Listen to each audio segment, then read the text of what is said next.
My father vowed to stop my tuition funding unless I knelt at my golden sister's wedding. They still saw me as their good-for-nothing daughter. They had no idea I graduated top of my class, was earning six figures, and returned to utterly shatter their perfect day. Imagine getting a cold, brutal ultimatum from your own father. Attend your sister's wedding or forget college. We're done paying. It hit me like a punch to the gut. But what they didn't know was that I had already built a secret life they never imagined, and I was coming home not to obey, but to unleash a storm that would shatter their perfect world. You are not ready for what happened next. My phone lit up with my father's name for the fifth time that morning, and honestly my stomach dropped.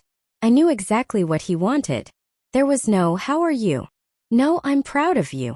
Just a cold, hard demand. You will attend your sister's wedding, or forget about college. We're done paying. He thought I'd panic. He thought I'd crawl back like I always did. But what he didn't know was that I had already graduated from one of the top universities in the country with honors on a full scholarship. While they thought I was just wasting away at some community college, I was secretly building a life they never imagined I could have without them. I had a six-figure job, my own apartment overlooking Lake Michigan, and zero debt. They had no control over me anymore. So I booked a first-class flight home. Not to beg, not to obey, but to expose the ugly truth they refused to see. They wanted me at that wedding? Fine. But I wasn't coming as the forgotten daughter. I was coming as the reckoning. Stay with me, because what happened next didn't just destroy their picture-perfect day. It shattered their golden daughter's fantasy and forced my entire family to face a reality they'd tried so hard to ignore. This isn't just a story about comeuppance. It's about power, truth, and finally taking back what was stolen from you. And by the time that wedding was over, no one, and I mean no one, looked at me the same again. Let me tell you exactly how it all unfolded. I was 26 years old, living a life that felt like a dream I'd built stitch by painful stitch. By day, I worked as a data analyst for one of Chicago's top tech firms. By night, I studied code, saved religiously, and savored the quiet reward of a life truly on my own terms. No one in my family knew just how far I'd come. Not because I kept it secret out of shame, but because they never bothered to ask. After years of being overlooked, forgotten, and dismissed, I'd simply stopped offering information they didn't want. I was sipping coffee at my glass desk, watching the city wake up, when my father's name lit up on my phone again, the fifth time that morning. I didn't move. Didn't even flinch. The screen buzzed once, twice, then finally went still. It was immediately followed by an email. Subject line: "Your sister needs you. Last chance." I didn't need to read the body of the message to know exactly what it said. I'd grown up decoding my father's tone long before I learned to read words on a page. But I read it anyway. "Lily's wedding is the most important event of her life," it read. "Be there or forget about any future support." There was no greeting, no inquiry into my well-being, no hint of acknowledgement that the last time we'd spoken, I'd been 19, standing at a bus terminal with 2 suitcases and a backpack. Only the same cold, commanding final tone that had echoed through my entire childhood. Then came the voicemail. My father's voice filled the room, heavy and dark like a storm cloud. "This has gone on long enough, Elena. Your sister's wedding is in 2 weeks. The festivities start this weekend. If you can't put aside whatever bitterness you're holding, don't expect another dime from this family. Your mother is beside herself with worry." Bitterness. That's what they called it. Not distance. Not survival. Not self-preservation. Bitterness. The truth was much simpler. I had left their home 7 years ago and hadn't looked back. I hadn't run away in anger, though believe me, there was anger, but in quiet, firm resolve. Even at 17, I knew that if I stayed, I would slowly disappear. One overlooked test score at a time. One ignored trophy. One forgotten birthday. To them, I had always been the other daughter. The one who followed the rules, cleaned up after herself, and got straight A's without being asked. While Lily, beautiful, dramatic, adored Lily, had basked in every spotlight, even the one she didn't earn. The last time I'd come home, Lily was being praised for getting a role as tree number 2 in a middle school play. I had just won the state science fair. My parents forgot to show up. It wasn't personal, I told myself. It was just the way things were. So I stopped expecting anything. I found scholarships, worked nights tutoring math, forged an acceptance letter to a local community college, while quietly accepting admission to Columbia. I mapped out my independence like a military operation. And now, years later, I had everything I needed. An apartment, a career, savings, peace. And then this. The message. The voicemail. The veiled threat. Be there or forget about any future support. They still thought I needed them. Still believed they held power. Still imagined I was the scared girl they had cornered into staying close to home for Lily's sake, as if her sister's self-worth were more important than my own education. But they didn't know the truth. They didn't know I'd graduated with honors. They didn't know I made more money than both of them combined. They didn't know I hadn't needed their money for years. And I wasn't about to tell them over the phone. I opened my laptop and clicked through to the airline website. The wedding was in 2 weeks. That left plenty of time. I scrolled through ticket options and selected first class. Not because I needed the luxury, but because it sent a message. They wanted me home. I would come.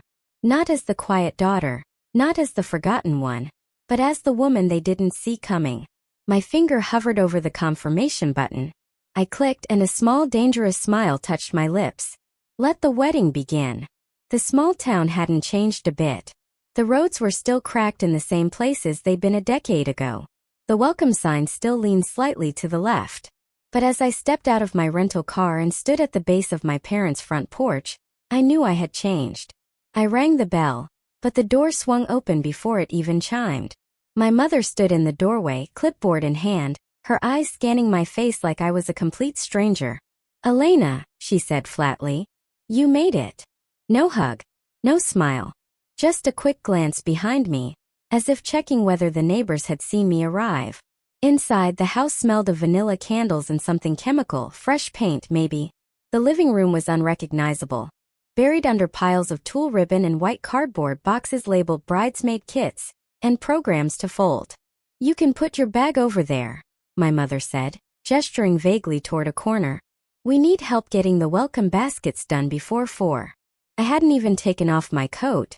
"I just walked in the door," I replied, the words feeling heavy on my tongue. My mother looked up then just for a second. "Well, now you're here. Be useful." It felt like stepping back into a role I thought I'd outgrown. I'd come prepared for cold shoulders, but not for complete invisibility. Within 5 minutes, I was handed a hot glue gun and a stack of faux pearl trimmings, as if the last 7 years of my life had never happened. My father appeared an hour later, reading glasses perched low, holding a seating chart in one hand and a paper plate in the other. "Good. You're settled," he said. "Lily wants to review the table arrangements after dinner. And we need someone to steam the reception linens." "No, how was your trip?" "No, it's good to see you. Just orders." I said nothing. I noted how easily they slipped back into treating me like a utility. I could have told them I'd booked a first-class ticket, or that I'd left an urgent team meeting with my company's CFO to be here. But what would be the point? I made my way upstairs to the guest room, no longer mine, long since converted into extra storage, and changed into something plain, careful not to wrinkle my travel clothes. When I came back down, Lily had arrived. You could hear her before you saw her. I specifically said, cascading, not gathered. Lily's voice floated down the staircase, sharp and breathless. "If the florist can't follow simple instructions, maybe we should find another florist." I watched as my sister descended in a flurry of chiffon and faux tan, phone still pressed to her ear. Lily spotted me, raised a single finger, the universal sign for wait, and continued berating someone on the other end of the call. When she finally hung up, she offered me an air kiss near the cheek. "You made it," she said as if surprised. "Thank God. The caterer's threatening to walk, and Mom can't figure out the seating chart. This wedding is going to kill me." She didn't ask how I had been. Didn't notice the tension in my shoulders or the fatigue in my eyes. In this house, Lily's stress eclipsed all else. "Elena," our mother chimed in, appearing behind them. "You'll meet Evan at dinner. He's been such a help. Brilliant with investments. Elena's good with numbers too, aren't you?" Lily added casually, already walking away. "Well, you'll see. He's amazing." Dinner was at 6. Evan arrived precisely on time, bearing an expensive bottle of red and wearing a pressed white shirt that looked made to measure. He was tall, with a polished smile and the kind of handshake meant to impress. "So this is the mysterious sister," he said, locking eyes with me. I offered my hand. "Elena. Welcome," he added smoothly, with a slight bow of the head. "Lily talks about you all the time. She says you're the quiet one." I smiled politely but said nothing. I had met enough men like Evan to know when a performance was underway. Still, I listened. Evan spoke well, almost too well. He talked about crypto with a level of confidence that bordered on theatrical, threw around phrases like market velocity and token liquidity with ease. Claimed to be part of a global network of investors with direct pipelines to platforms in Singapore and Zurich. Every few minutes he'd glance toward my father, who hung on his every word. "He's already helping your dad look at some real estate restructuring." My mother chimed in over the salad course. "Just brilliant." I asked a question, something technical about blockchain protocols. Evan answered, but it was a bit too vague, a little too rehearsed. I leaned back in my chair and watched him talk. Charming, confident, slick. Too slick. Lily beamed the entire time.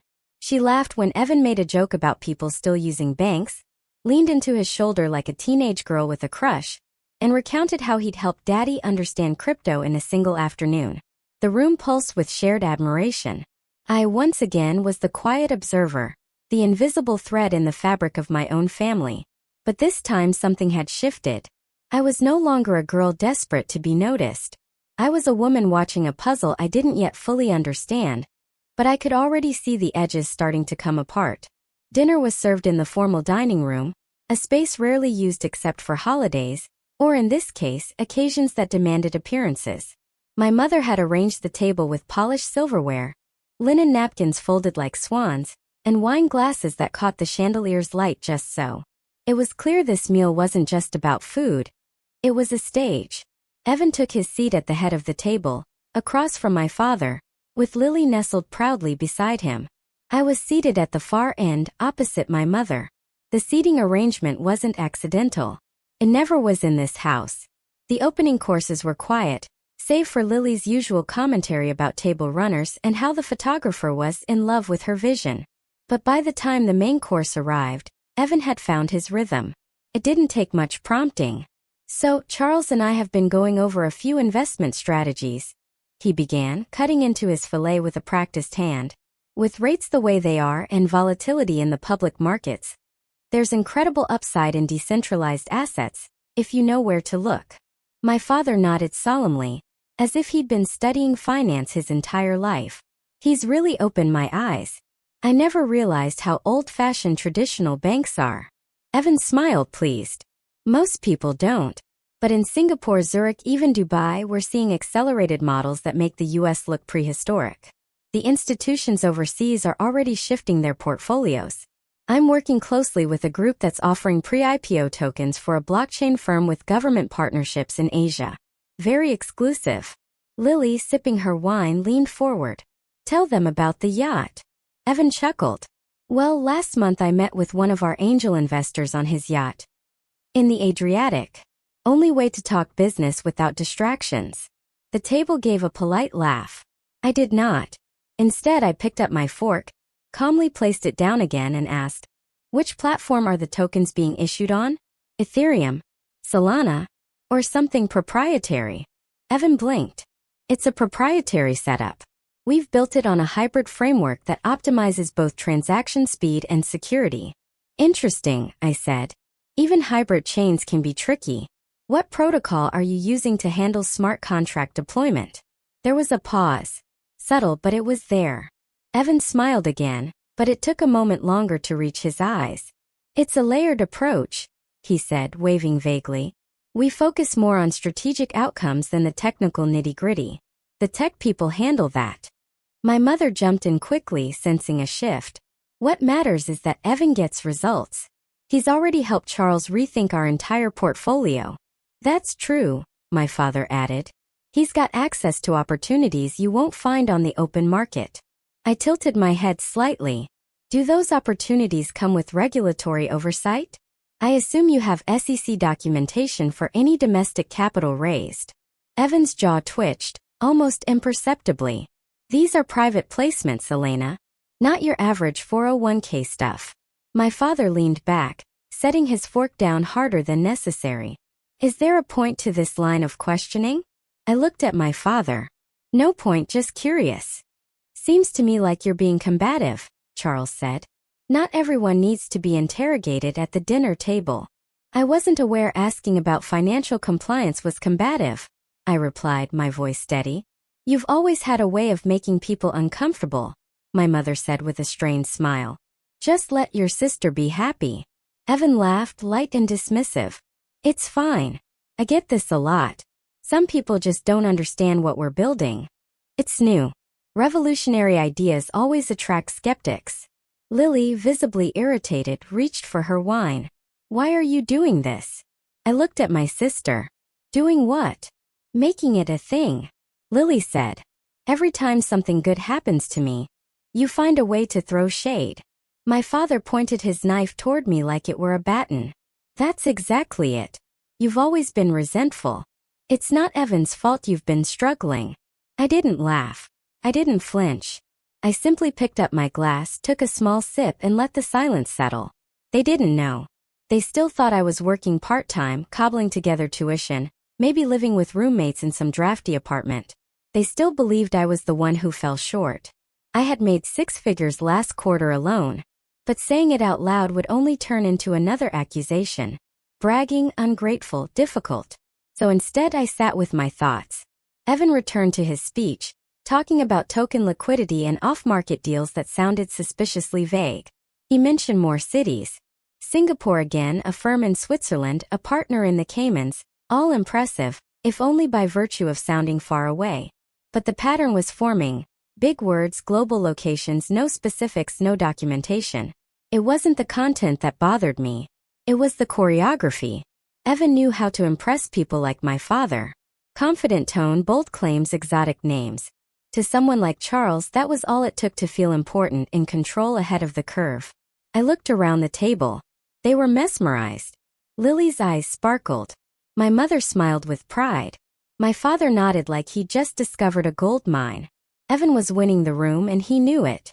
And yet, in all his polish and precision, something about him didn't add up. Not yet. Not clearly. But I felt it. Like the tension before a wire snaps, the quiet note behind the music that doesn't belong.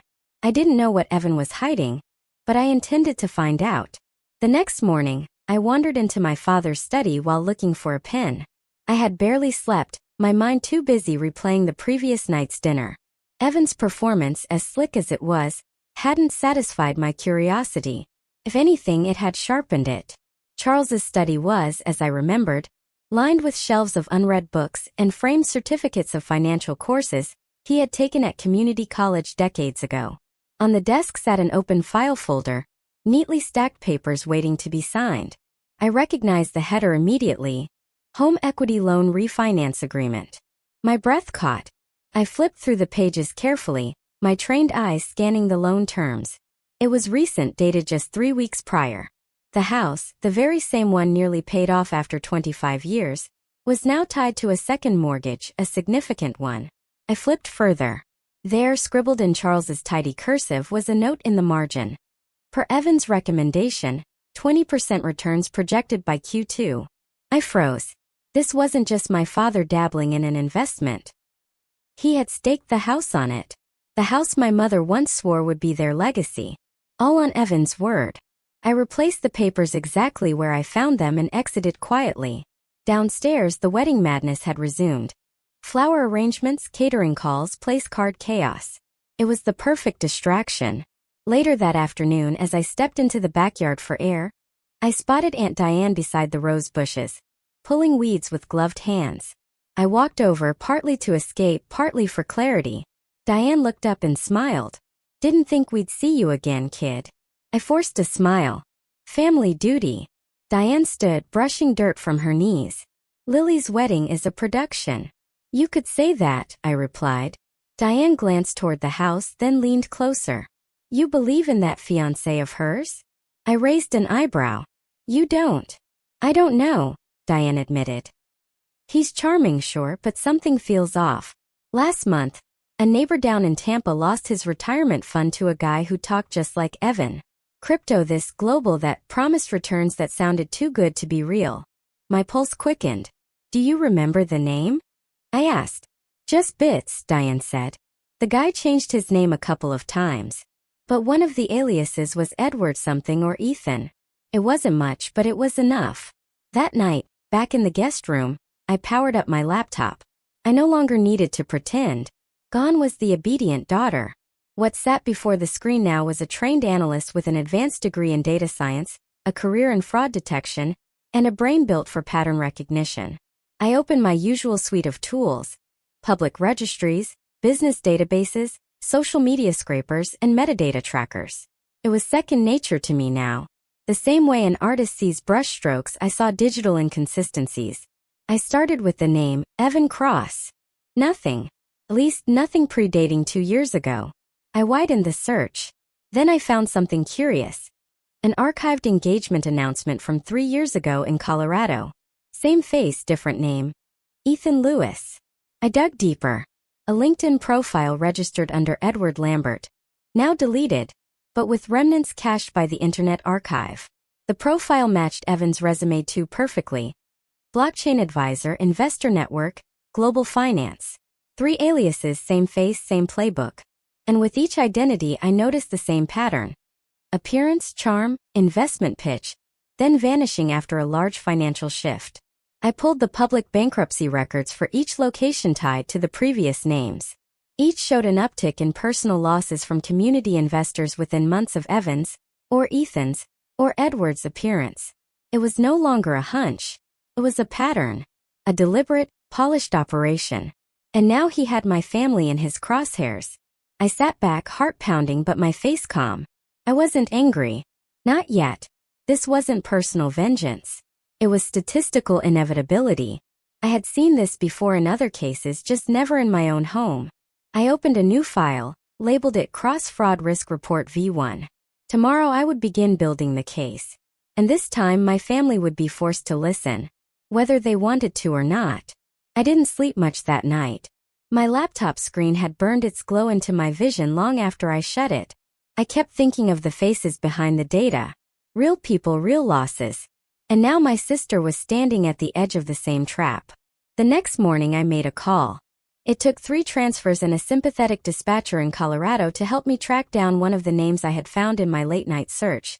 Karen Delaney, a woman listed in a police report from 3 years ago tied to a financial disappearance eerily similar to what I now suspected. Karen's voice was cautious on the phone. "Who are you again?" "My name is Elena Hart," I said. "You don't know me, but I think the man who nearly ruined your life is about to do the same to my sister." There was a long pause. "Then where can we meet?" We sat across from each other at a small table in a quiet cafe just outside of town. Karen looked older than her years, eyes guarded, posture stiff. Her hands trembled slightly as she stirred her coffee. I didn't speak first. I let Karen take the time she needed. After several minutes, Karen finally opened her purse and slid over a worn folder. Inside were photographs, bank statements, email printouts, even a faded engagement invitation with the name Edward Lawson, printed in gold lettering. I blinked. The face in the photo smiled back at me. Sleek suit, carefully styled hair. Arm wrapped around Karen's waist. It was unmistakably Evan. Different name, different city, same man. "We met at a tech conference in Denver," Karen began, her voice low but steady. "He said he was building a new crypto platform, something revolutionary. I didn't understand all of it, but he made it sound real. He made me feel like I was part of something big." She looked away for a moment, as if ashamed of the memory. "He proposed 6 months later. My family was thrilled. He was charming, helpful, everyone loved him. He convinced my parents to co-sign a loan for our new place. I wired him $60,000 for a pre-investment opportunity he said had to be made fast. 3 days before the wedding, he vanished." Karen lifted her sleeve slightly, revealing a delicate tattoo near her wrist. A date. I got this to remind myself never to ignore red flags again. I felt a knot forming in my chest. Did the police find him? "They tried," Karen said bitterly. "But the money was routed through offshore accounts. No contract, no direct trail. It was ruled a civil matter. Just like that, he was gone, and I was left with debt, shame, and a mother who still asks what I did wrong. My hands tightened around my coffee cup. I thought I was alone, Karen added quietly. Until you called. You're not, I replied. He's using a new name now. Evan Cross. He's engaged to my sister Lily. The wedding is in 5 days. Karen inhaled sharply. 5 days. That's when he disappears. I nodded. He's already convinced my father to refinance the house. My mother's retirement fund is in. I need proof. Real proof. Karen reached into the folder again and pulled out a USB stick. I saved everything. Even after the police said it wasn't enough. Emails, voicemails, texts. And there are 2 more women I've spoken to over the years. Same pattern, different names. I took the drive, my jaw set. Thank you. This changes everything. Karen leaned forward, her voice more forceful now. Your sister won't believe it until it's too late. I didn't. Not when my best friend tried to warn me. Love makes you blind. I don't need her to believe me yet, I said. I just need to be ready when everything starts to crack. As I stood to leave, Karen grabbed my wrist. You seem like the kind who keeps her promises, she said. So promise me something. I looked her in the eye. Don't let him ruin another life. I won't, I whispered. He picked the wrong sister this time. As I stepped out into the cool morning air, the weight of Karen's pain settled over my shoulders. But so did a growing fire. This wasn't just about saving Lily anymore. It was about justice for every woman who had been deceived, every parent who had been tricked, every future that had been stolen. And this time I had the skills, the tools, and now the proof. Evan's perfect game was about to be exposed, and Elena Hart would be the one to do it. The living room felt colder than usual, despite the late afternoon sun casting a golden hue across the hardwood floors. I stood by the coffee table, my laptop open, a stack of printed documents beside me. My heartbeat echoed in my ears, but my voice remained steady. I need all of you to listen carefully, I said. My father sat stiffly on the leather armchair, arms crossed. My mother hovered near the fireplace, pretending to tidy a flower arrangement that didn't need fixing. Lily was curled up on the sofa, a silk robe draped around her, eyes rimmed with excitement and exhaustion from wedding planning. Evan, the charming fiancé, leaned casually against the wall, swirling a glass of wine, his confidence undisturbed. I connected the laptop to the television and brought up a slideshow. The first photo appeared. Evan's face, smiling, clean-cut, but under the name Edward Lawson. The room shifted. Then the next. Ethan Lewis, same face, different background, next to another woman in an engagement photo. A bank statement followed, showing tens of thousands transferred before a wedding that never happened. Police reports, names of victims, timelines. Each file I displayed built the pattern tighter, more damning. Karen's voice, recorded from our meeting, played through the speakers. He left 3 days before the wedding. Took everything. I turned to face them. His name isn't Evan. He's used at least 3 aliases. He's done this before. Every single time he wins. Takes the money and disappears. Evan chuckled softly, the sound like nails against a chalkboard. Are you serious? This is a smear campaign. You think I'm some con artist using fake names? That's absurd. He turned to Charles and Margaret, his voice warm, wounded. Sir, ma'am, I love Lily. I'd never do anything to hurt her. This is disgusting. Lily looked stunned. Her mouth opened but no sound came. Her gaze darted between the screen and Evan's face, searching for reassurance. My father stood up, voice sharp. That's enough, Elena. You've embarrassed yourself and insulted a guest in our home. He's not a guest, I said. He's a predator.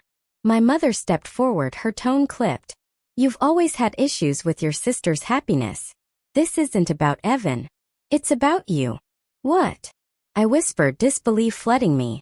You've been distant for years, never supportive, and now you come back uninvited and try to ruin her wedding. Her one perfect day.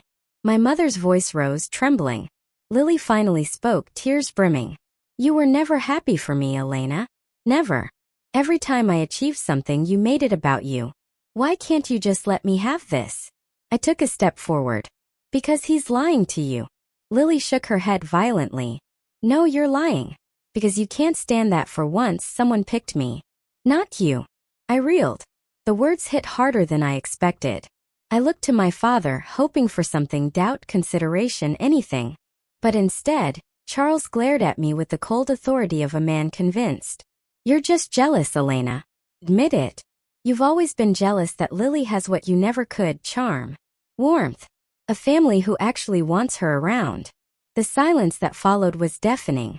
I make 6 figures, I whispered, the words feeling utterly wasted on them.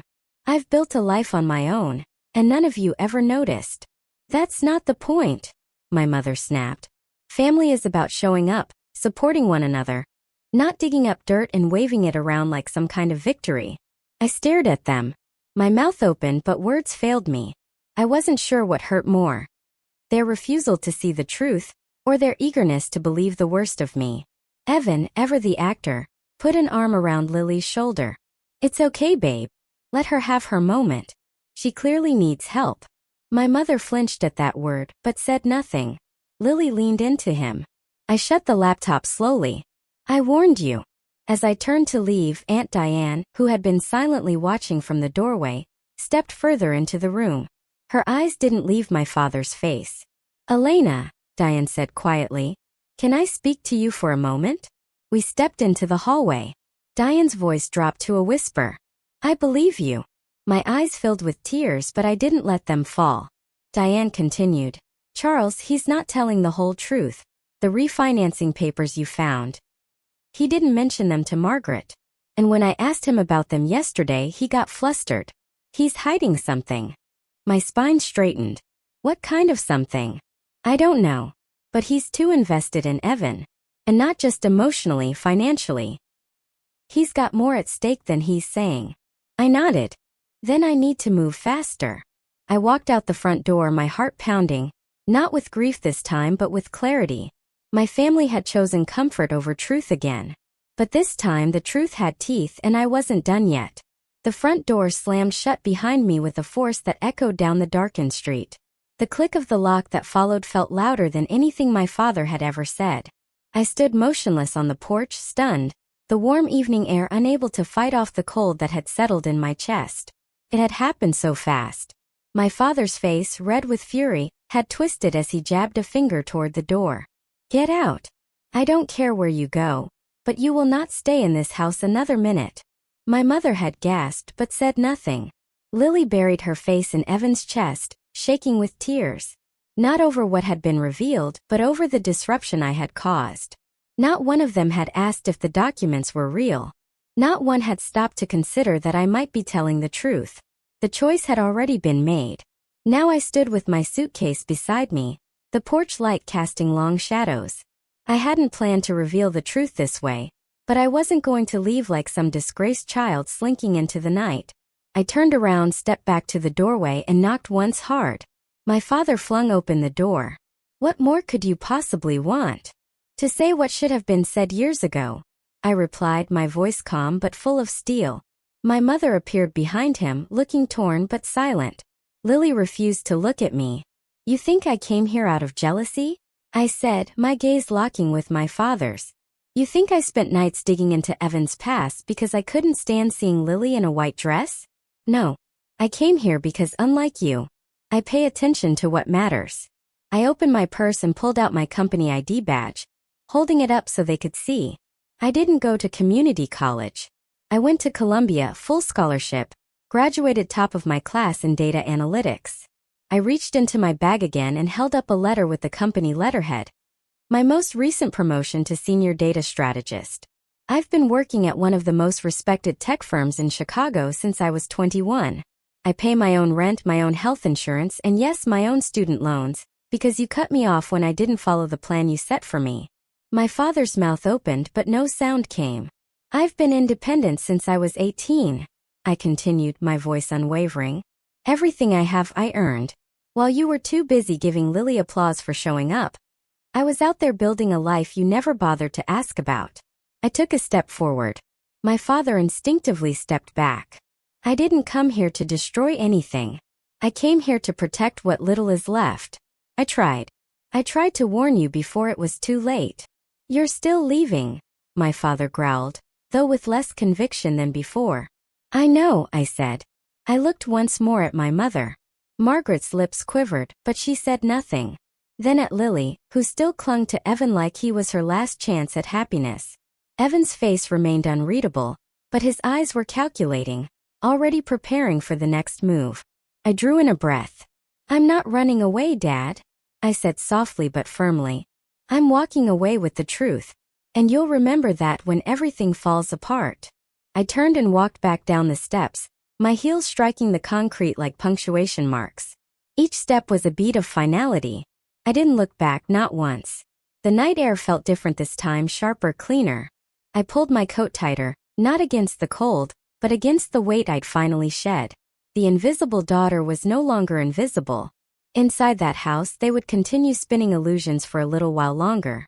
But truth I knew had a way of showing up. Loud, brutal, and undeniable. And when it did, they'd remember the moment I stood at that door, told them who I truly was, and left without asking for anything in return. 3 days before the wedding, Evan disappeared. At first, my mother assumed he had gone to finalize a surprise for the reception. My father brushed it off, claiming Evan had mentioned a business meeting. Even Lily tried to excuse it, saying he might be giving her space before the big day. But as the hours ticked by, unanswered calls piled up, and Evan's voicemail changed to an automated service, the illusion began to crack. By the next morning his phone was off. His hotel suite, booked under a different name, was empty. The front desk confirmed he'd checked out before dawn and had left no forwarding address. Then came the banking alerts. My father stared at the screen in disbelief. Every cent from their joint wedding account gone. My mother opened her retirement portal only to find her balance at zero. The mortgage account, refinanced just a few weeks prior, now showed a massive balance due with no sign of repayment. Lily stood frozen in the kitchen as Charles tore open envelope after envelope. Each one confirmed what I had tried to warn them about. The trust account Charles had opened to grow wealth through Evan's investment connections, wiped. The credit cards, maxed. The backup savings fund, transferred to an untraceable account linked to an LLC in the Cayman Islands. My mother collapsed onto the couch, a soft moan escaping her lips as the full scale of the betrayal settled in. My father clenched his fists so tightly his knuckles turned white, his face pale with disbelief, not just at the theft but at himself. He had welcomed Evan in, praised him, defended him, and now Evan was gone, just as I said he would be. In the hours that followed, reality hit harder. The caterer pulled out after learning the deposit check had bounced. The florist arrived only to remove all arrangements after non-payment.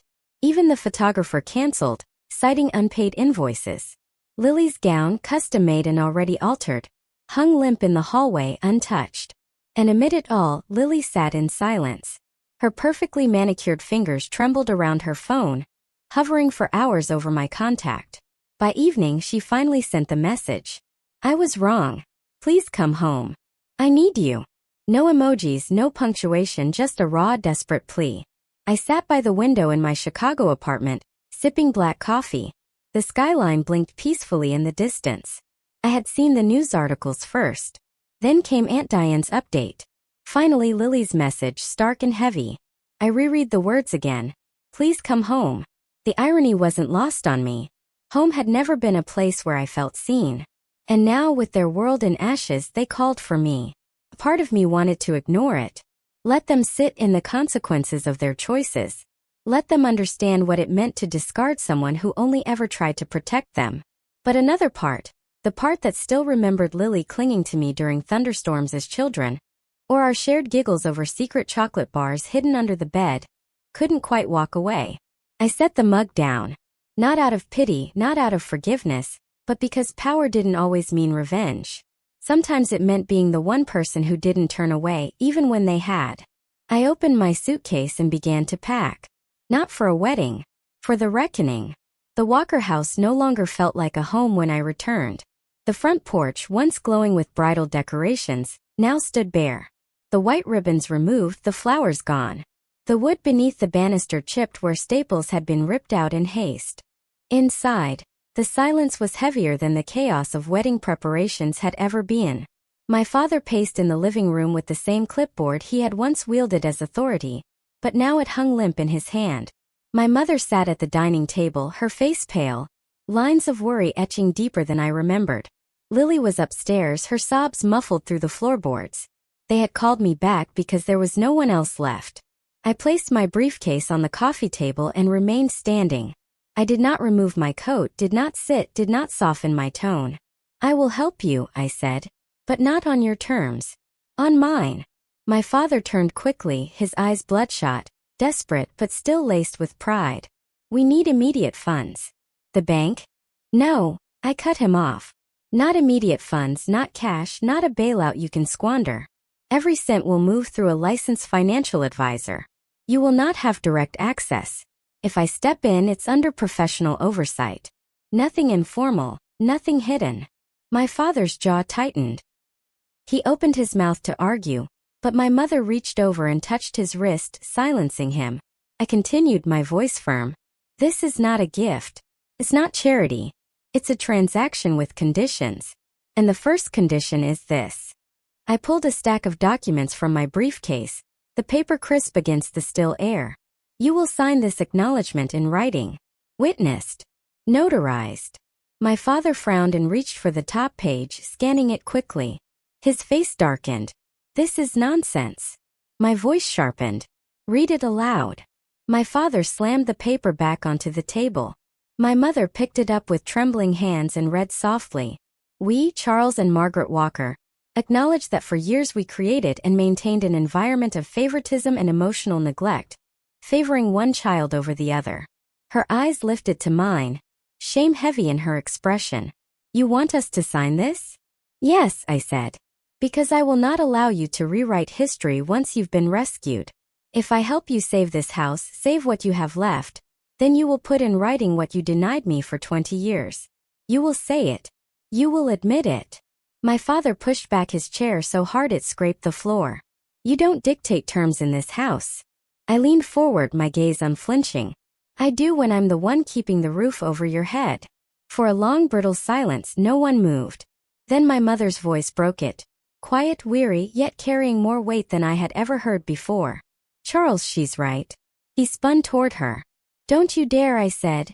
"She's right," my mother repeated, louder this time. Her hand shook as she set the paper down. "Do you know why I recognize what we were doing to her? Because it was done to me." She lifted her eyes to mine, and for the first time, they brimmed with something that looked like truth. I was the forgotten one too. My sister was the golden child. My parents poured everything into her. I swore I would never repeat it. And then I did. My breath caught. I had imagined many things my mother might say in this moment. Deflection, excuses, even tears. But not this. Not confession. My mother pressed her hands together, twisting her wedding ring nervously.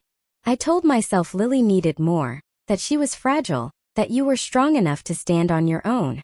But really I was replaying the same script I grew up with. Only this time I was on the other side." My father stared at her, thunderstruck. His authority, once so absolute, seemed to drain from him. My mother turned back to me. "If signing this is what it takes, I will sign. Because I won't deny you any longer." I looked at my mother, measuring every word. There was sincerity there, but also too many years of silence to erase with one admission. Still, this was something more than I had ever been given before. I slid the pen across the table. "Then sign." My mother picked it up with trembling fingers.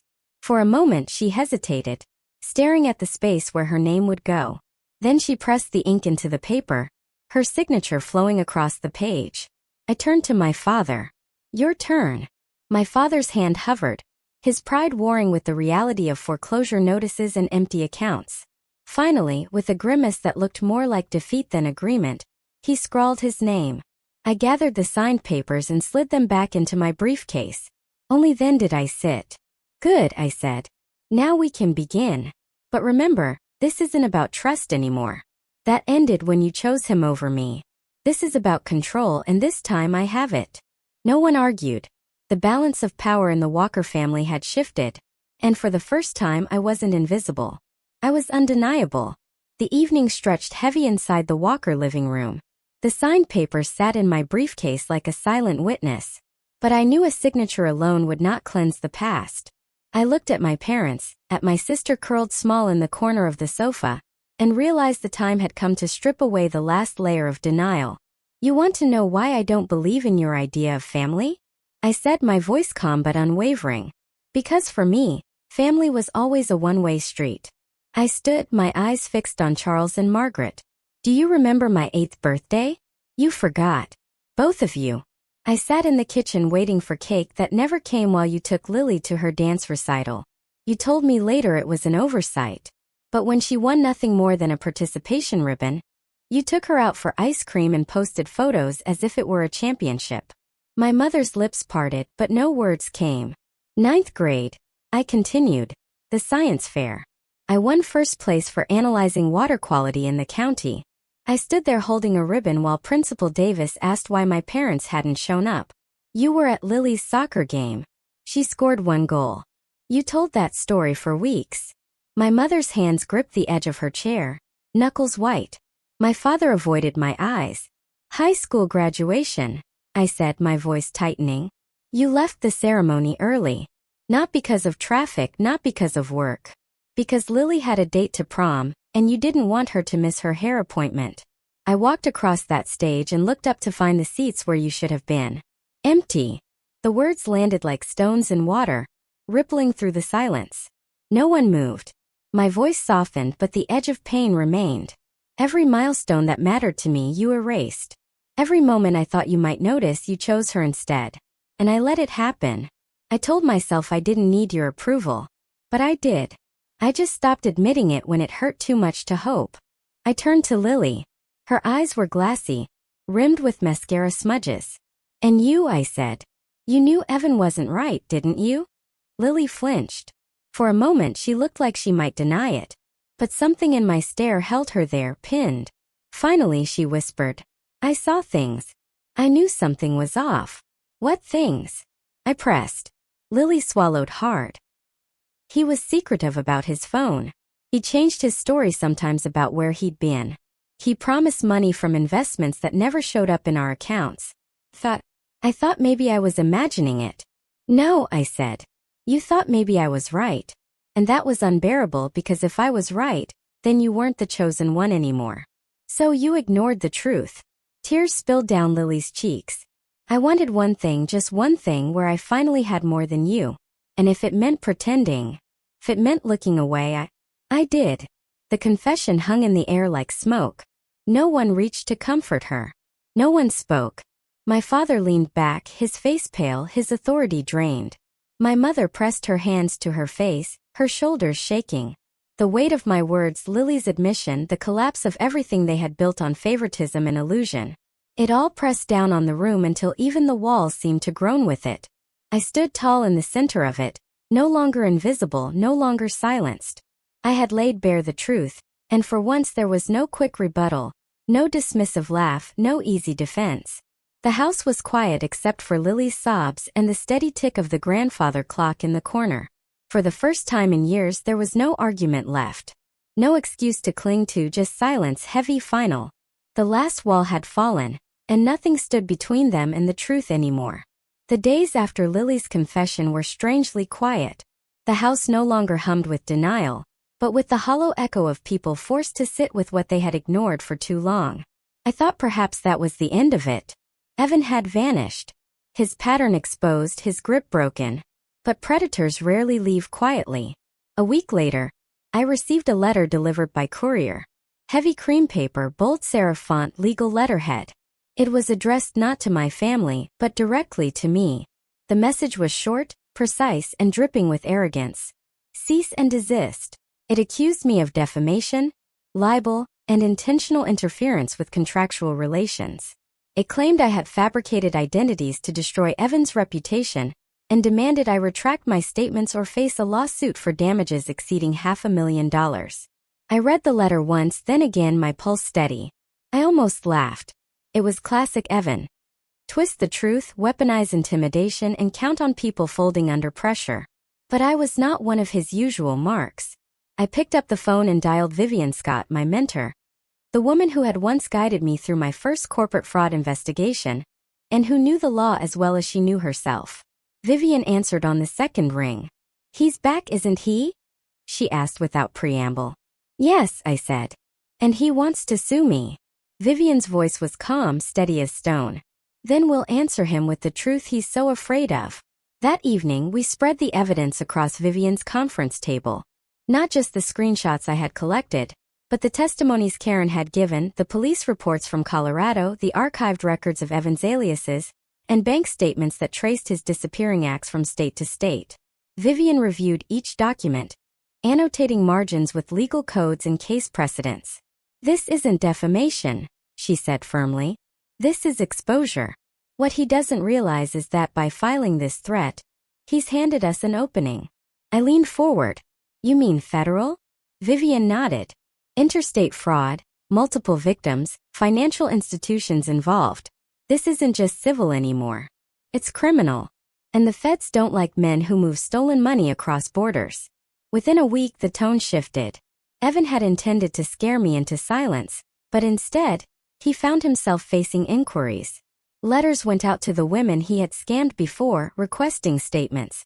The files Vivian assembled were forwarded to contacts in federal enforcement. The story was no longer about one family's heartbreak. It was about a pattern of theft stretching across 3 states and countless bank accounts. Evan tried to fight back, of course. He sent another letter, full of legal jargon and bravado. He called Lily late at night, his voice dripping with false tenderness, insisting I was lying, that they were meant to be, that he could still fix everything. But Lily, broken from the wreckage of her own denial, hung up on him. The breaking point came 2 weeks later when federal agents visited the Walker home to ask questions. Word spread quickly through the neighborhood. Evan's charm had collapsed into a liability, his name now whispered with suspicion rather than awe. He didn't show up to file the lawsuit he had threatened. He didn't appear in court at all. By the time investigators traced the accounts linked to his aliases, Evan Cross, Edward Lawson, Ethan Lewis had already vanished again, fleeing ahead of the net closing in. But this time it was different. He wasn't disappearing with their money. He was disappearing because he had no other choice. For once, he was the one running. I stood outside the courthouse steps with Vivian at my side, the spring air cool against my skin. I wasn't triumphant, not in the shallow sense. There was no joy in watching my sister's heartbreak or my parents' pride dissolve. But there was justice, real tangible justice that went beyond family dynamics and personal grudges. Evan's game had been dragged into the light, and light had a way of burning through even the most carefully constructed illusions. Vivian placed a hand on my shoulder. "You did it," she said. I shook my head. "We did it. All of us who refused to stay quiet."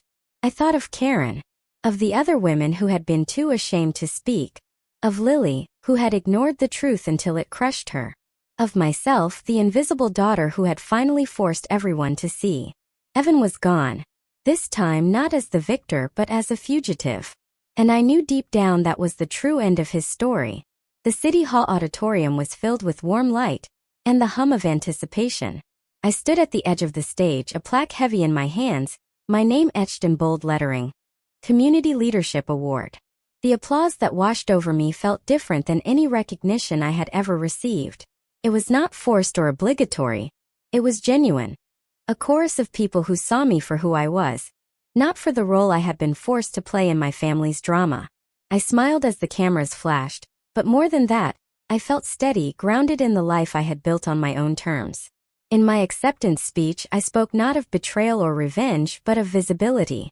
I told the crowd about the countless children who had grown up overlooked, their achievements muted by louder voices, their dreams dismissed as inconvenient. Worth, I said, does not come from those who fail to see us. It grows from within. But sometimes all it takes is one person to say, "I see you," and a life changes forever. The audience rose to their feet, the sound of their clapping echoing in my chest like a promise kept. That night, at a smaller gathering with colleagues and friends, I announced the launch of the Visibility Grant, a scholarship for academically gifted students whose accomplishments had gone unnoticed. It would pay for their tuition, housing, and books. It would ensure no one else had to build a secret life in the shadows just to survive. The words tasted right as I spoke them. Not just a plan but a legacy. After the crowd thinned, Aunt Diane approached, her eyes shining with quiet pride. She waited until we were alone before speaking. "You know, Elena," she said softly, "you weren't as alone as you thought." I tilted my head, curious. Diane continued, "That first year at Columbia, the scholarship didn't cover everything. You must have wondered how you managed to scrape by. It was me. I sent the money. Anonymous. I wanted you to have a chance I never had." For a moment I couldn't speak. My throat tightened. My vision blurred. Diane placed a hand over mine. "I couldn't watch you be buried the way I once was. I saw myself in you, and I wanted to give you the start I never got." I squeezed my aunt's hand, gratitude radiating from my chest. I thought of all the nights I had stayed up in my dorm room, calculating every dollar, believing I was utterly on my own. To know now that someone had quietly been in my corner, it changed the shape of my memories, softened the edges. "Thank you," I whispered, and Diane only smiled, as if she had been waiting years to hear it. Later, back at my home office, I sat with my laptop open, drafting the first announcement for the scholarship fund. The glow of the screen lit my face as I worked, every keystroke a small act of defiance against the silence that had once smothered me. I paused when a new email notification appeared. The subject line read simply, "From Lily." My chest tightened as I clicked it open. The message was short. "I know I don't deserve your forgiveness. I know I can't undo what I did, but I wanted you to know I had a daughter. She's healthy. She's beautiful. And I thought maybe you'd want to meet your niece. Do you?" I leaned back, staring at the words. For years, my sister had been both rival and wound. Now here was a bridge extended, fragile and trembling. I didn't know if I would cross it, but I knew the choice at last was mine. I rose and moved to the window. Outside, the city stretched in a sprawl of lights, vast and alive. My reflection looked back at me. Not the invisible daughter. Not the neglected child. But a woman who had reclaimed her own worth. The glass was cool against my fingertips as I whispered to myself, steady and certain, "I chose freedom. And I do not regret it." So that was my story. The invisible daughter who was forced to her sister's wedding under threat, only to return stronger than ever, expose the fraud and reclaim her worth.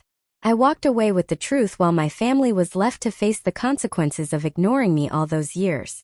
Some might say I was too cold. Others might say I finally gave them exactly what they deserved. But in the end I chose freedom, and I chose it on my own terms. Now I want to hear from you. If you were in my shoes, would you have done the same? Would you walk away and let them learn the hard way? Or would you stay to repair what was broken? Tell me what you think, I really want to know. Thanks for watching. Take care.